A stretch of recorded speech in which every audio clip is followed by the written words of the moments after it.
यह है विष्णु प्रयाग। देखिए यही है मंदिर और यह पुल, दो नदी मिलके एक भगीरथ नदी है।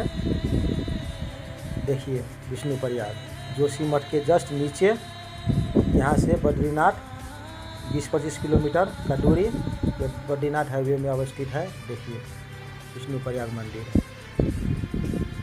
कितना सुंदर दृश्य।